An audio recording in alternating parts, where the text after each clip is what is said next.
Hello friends, home cook মঞ্জুতে আপনাদের সবাইকে অনেক অনেক স্বাগত। আজ আমার রেসিপিতে থাকছে পেঁপে।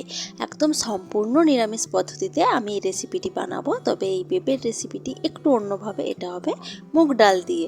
তো এই মুগ ডাল দিয়ে পেঁপের রেসিপিটি আজ আমি কিভাবে বানাচ্ছি এখন আপনাদের সাথে এটাই শেয়ার করছি। চলুন, এখানে দেখুন একটা পাত্রে আমি ডুমো করে, মাঝারি সাইজের ডুমো করে আলু আর পেঁপে কেটে নিয়েছি।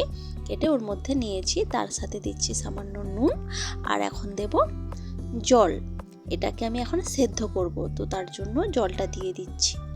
জলটা দেওয়ার পর আমি গ্যাসের আঁচটা অন করে দিচ্ছি। অন করে আমি এখন এটাকে সেদ্ধ হতে দেব।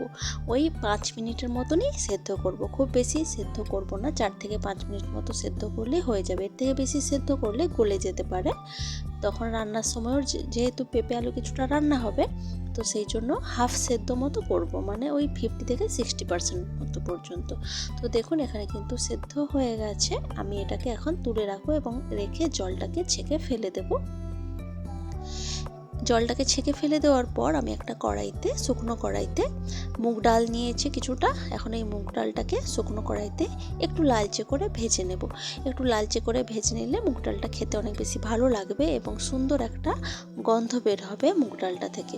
তো দেখুন ডালের মধ্যে লালচে কালার চলে এসেছে। এখন আমি কিন্তু এই ডালটাকে তুলে রাখবো। তুলে রেখে জল দিয়ে একটু ধুয়ে নেব।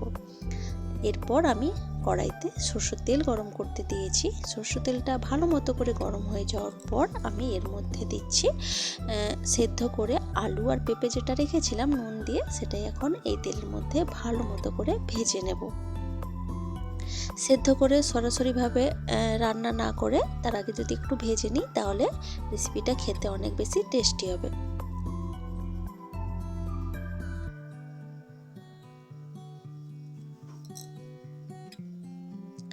তো দেখুন আলু পেঁপের গায়ে সুন্দর একটা লালচে কালার চলে এসেছে। এখন আমি আলু পেঁপেটাকে তুলে রাখবো। আলু পেঁপেটা ভাজা হয়ে গেছে।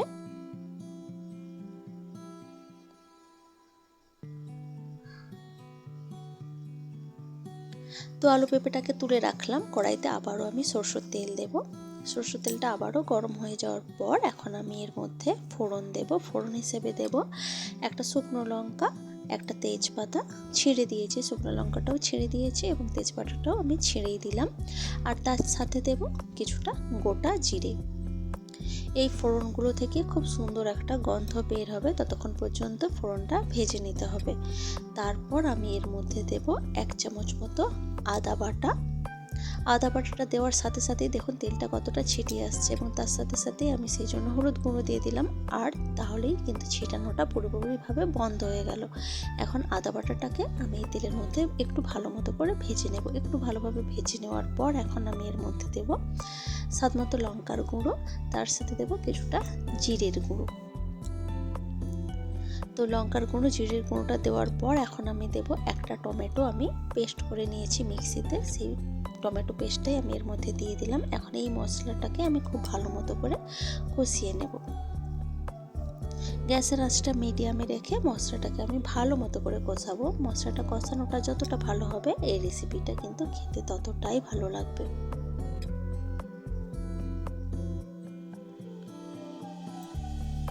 এখন দেখুন মশলা থেকে কিন্তু তেল ছেড়ে দিয়েছে। তেলটা ছেড়ে দেওয়ার পর আমি এর মধ্যে ভেজে রেখেছিলাম যে ডালটা, সেটা ধুয়ে জল ছড়িয়ে রেখেছিলাম, সেই ডালটাই, মুগ ডালটাই দিয়ে দিলাম, জল ছড়ানো মুগ ডালটা। এখন মুগ ডালটাকে এই মশলার সাথে আবারও ভালো মতো করে কষিয়ে নেব।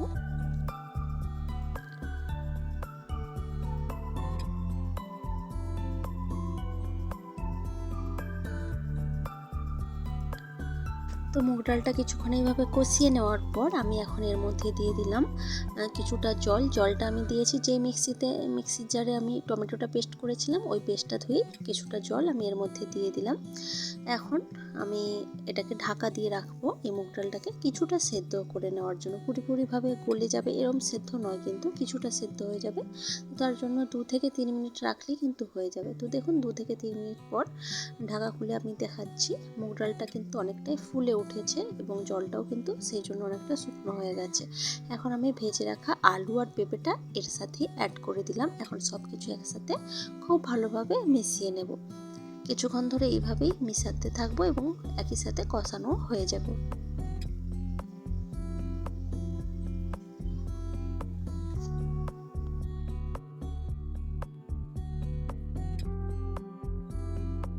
তো কিছুক্ষণ এইভাবে কষিয়ে নিলাম। এখন আমি এর মধ্যে দেব পরিমাণ মতো জল। যেহেতু এই রান্নাটা একটু গ্রেভি ভাব থাকবে এই রান্নাটার মধ্যে, একদম শুকনো কিন্তু হবে না, যাতে আমরা ভাত, রুটি, লুচি, পরোটা কিন্তু সব দিয়েই এই রেসিপিটা কিন্তু খাওয়া যায়। সেই রকম গ্রেভি একটু রাখলে ভালো হয়, সেই মতো করে কিন্তু আমি জলটা দিলাম। তার সাথে দিয়েছি স্বাদ মতো নুন। নুনটা আমি সেদ্ধর সময় দিয়েছিলাম আলু পেঁপেটা, তো সেই বুঝে কিন্তু নুনটা দিলাম। তার সাথে দিলাম 3টে কাঁচা পাকা লঙ্কা দিয়েছি। এই লঙ্কাটা আমি কিন্তু চিড়ে দিইনি, শুধুমাত্র দিয়েছি গন্ধটা হওয়ার জন্য। আমি ঝালের জন্য তো গুঁড়ো লঙ্কা দিয়েছি, সেই জন্য এই লঙ্কাটা শুধুমাত্র গন্ধ হওয়ার জন্যই দিলাম। তারপর দেখুন ঢাকা দিয়ে রেখেছিলাম প্রায় 3 থেকে 4 মিনিট, ঢাকা খুলে দিয়েছি।